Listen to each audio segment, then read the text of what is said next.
Hello guys, welcome to my YouTube channel. I am Zachariah the Ghost. I was watching episode 5 of The Wife. Remember, we are on season 2, and on this episode we have seen that the Zulu brothers finally came home after spending 3 nights in jail. It was very difficult, but Ngobe showed up once more because we know he is very reliable. He is doing everything in his power to make sure that he can keep the Zulu brothers out of jail. But it was very difficult, although he is a very resourceful guy. He managed to sneak a phone in their cell whereby they can have communication with Kawe outside, simply because of Kawe was the only guy who can help them, who was outside, and he was also communicating with Peter, their lawyer, so that Peter can know where they are and Peter can come and take them out. And we have had Ngobe, when he was saying this case is a different case simply because of the commissioner want this case so bad, and that's the reason why I have to be very careful when I'm doing things, but I will keep you out of jail. And we have seen how Zulu brothers were very angry. They said they don't care if it's the president himself who is taking the case, they want to be out. Now they started the episode by showing us what happened in the previous episode, and one thing that I really enjoyed a lot is when Promo was talking with Langa about the pregnancy, because now she told Langa that, look, I am pregnant, and Langa was saying, who is the baby daddy? And she just told him straight away that is Mkhele's child. She wanted to make it clear, although Langa was saying, no, my sister, it must be Kawa's child. And he started asking if you use protection when you were with Kawe, and she said she didn't use any, and he also wanted to know about Sandile if she used protection, and she said she used protection with Sandile. That means the baby might be Kawe's baby and might be Mkhele's baby, but by looking at things, I think the baby is Kawe's baby. She is just saying that simply because of she wants to protect the marriage, and she doesn't want people to know what's going on between her and Kawe. And I found that scene interesting because she had to convince herself first that I am carrying a child,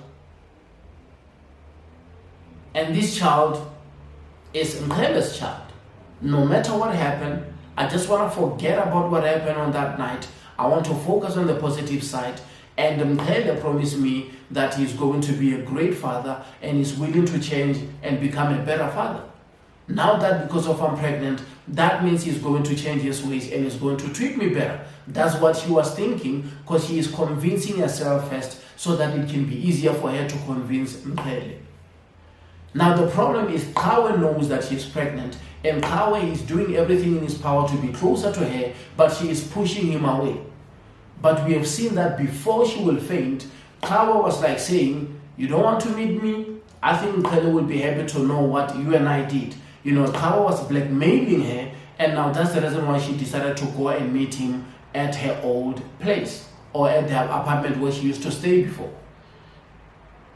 Now there is no guarantees that Kawe cannot reveal the secrets, because he already told Langa that I don't care who knows about me and Promo sleeping together. I really love your sister and I want her to be safe and I want her to be happy.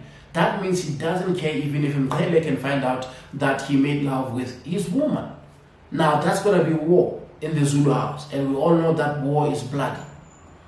On the other side, we have seen that Nomuso, the reason why she is in jail on the behalf of Zandile is because of Nkosana promised to pay surgery for her son, because she has a son who needs an urgent surgery because things are bad and financially they're struggling, and she decided to say, you know what, I can agree to go to jail and serve time on I don't know how long she has to serve, because Zandile was supposed to be there. Of course she has to serve time on the behalf of Zandile in the exchange of Nkosana giving her money to pay surgery for her son, because mothers are mothers. They're willing to do everything in their power so that they can save their children's life.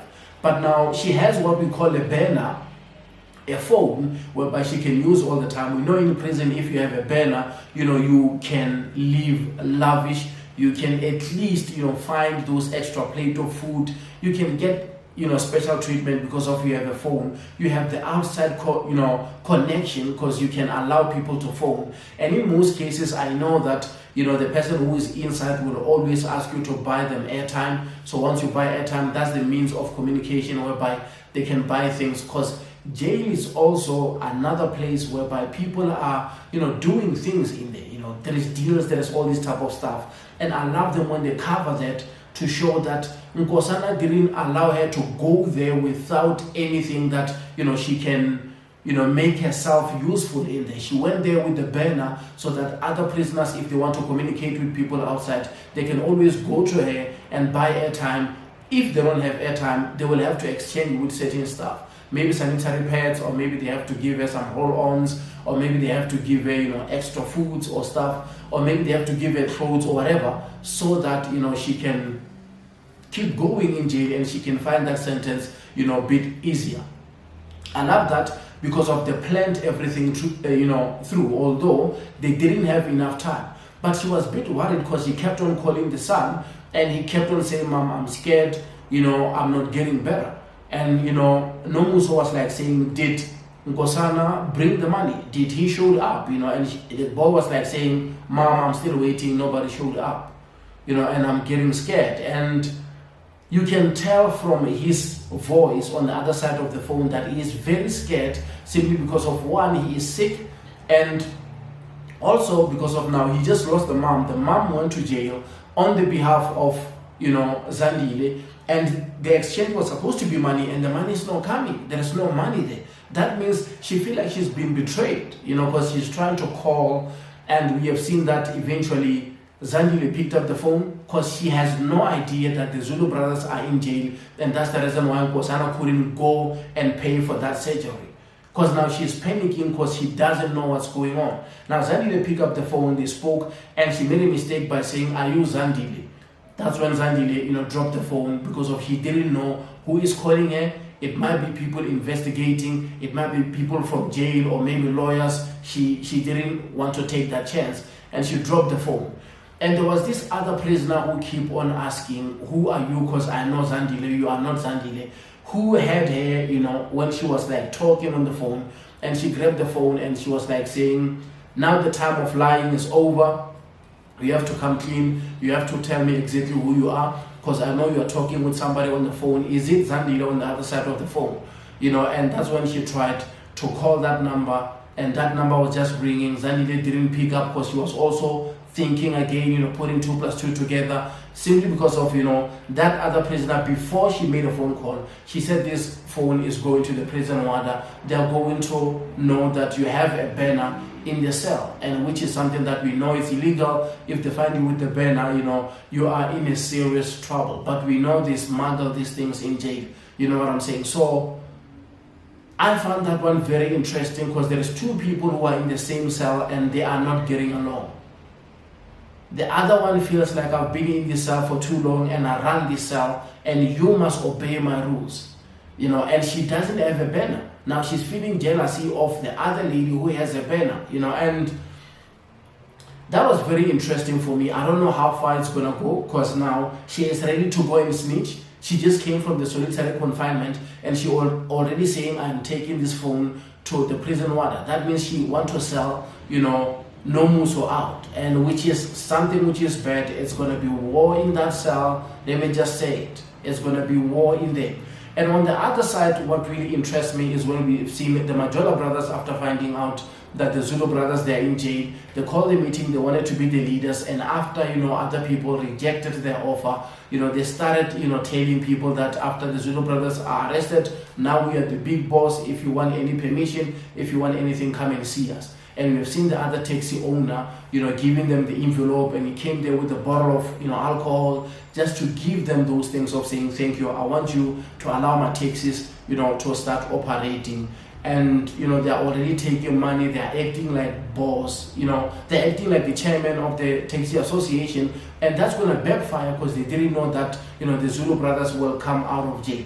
Guys, the episode was amazing because of when Ngobe keeps showing up to jail, to their cell, because Ngobe decided to send the other officer to go and give them the phone because Ngoba wanted to call his girlfriend or his wife Mandisa, and Nkosana was like saying, no, let me call Kawe so that Kawe can arrange things so that we can come out. He called Kawe. Kawe couldn't pick up the phone because he didn't know the number, but eventually when he picked up the phone, Nkosana was very angry of saying, why don't you answer the phone, because I've been trying to call you. And he was like saying, sorry Putumtala, sorry my big brother, I didn't know it was you. And he was like saying, yes, you avoid our phone calls because of you are eating out, you are sitting outside, everything is fine, you are living lavish, but we are stuck here in jail.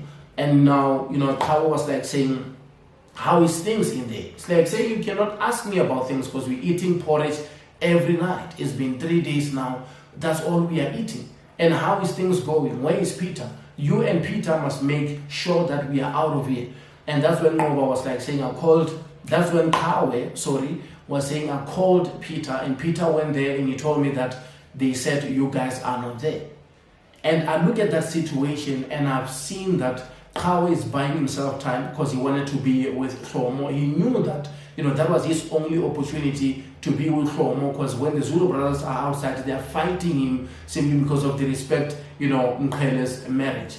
And now he said, I will do what I can. I will speak with, Peter so that Peter will show up. And now we have seen Peter getting more information, knowing exactly that they are at that prison. That's why he came with full force. And he found the other officer and he told him that you lied to me. You told me that the Zulu brothers are not here, but they are here and I know them. And do you know how serious is the charges of you lying to me or, holding these people in a cell illegally? Because what you are doing is very wrong. It's illegal and you can go to jail for what you are doing. And while they were talking, that's when Ngobe, showed up and he was like saying, when you are asking about the captain, you are talking about me, how can I help you? And he was like saying, my clients are here, Ngoba, Mkhele. Before he can even mention the name of Nkosana, Ngobe mentioned the name and he knew that, of course, that means the captain knows people that I'm talking about. And now Ngobe was like saying, I'm so sorry about him. He is new. He doesn't understand how things are done. Follow me to my office. That's when they went there. And I believe that Ngobe briefed him and he told him everything. Because by the time he showed up to the room where the commissioner was interrogating Ngoba, he came there prepared and he was telling the commissioner that, what you're doing is wrong. You cannot hold my clients here without their lawyer, the presence of their lawyer. And now the commissioner was like saying, they killed my wife, they killed Palesa, and the lawyer, of course, he wanted the proof, and he didn't have the evidence that they are the ones who killed Palesa. Now he had to, let them go, and they went out. And when they arrived at home, Zandile was so excited and the children to see the Zulu brothers at home, and that's when Nkosana apologized and he's saying, I'm so sorry, but we have fixed it, it's not going to happen again. And that was amazing because they sat down after they came back from jail. They had, a family meal. That's when Kawe showed up with Hlomo. And you can tell that, Hlomo looked untidy. She looked like she was not sleeping for days. And when they showed up, they sat down. And the way Zandile looked at them, because she understood exactly what was going on. Because even if when they're sitting there to the table, they were uncomfortable. And Kawe just told them right away that, he wants to go to take a shower. Who does that? You've been away with this woman for 3 days and now you showed up. You guys are looking untidy and you are saying you want to go and take a shower. And I've seen Nkosana and Zandile looking at each other, and also Mkhele's face was changing because he's realizing that this guy was with my woman for the whole 3 days, and the first thing that he wants to do when he sees us, he wants to go and take a shower. Why is he in a hurry to go and take a shower? What did he do with my woman? But actually he was sending the signal or showing everyone that there is something which is happening between me and Hlomo, and I have to go and take a shower. Simply because of now Hlomo doesn't want to be with him. He was like saying, I will throw you under the bus. And you have to explain to your husband, what were you doing with me all this time? And guys, I appreciate you guys showing me love and support. Episode 5 was a great episode. I just wanted to come and record, although I know it's Saturday, people are making a little bit of noise because there's a club and a restaurant downstairs. And, join me when I review episode 6 And don't forget to like, share, and subscribe. Thank you.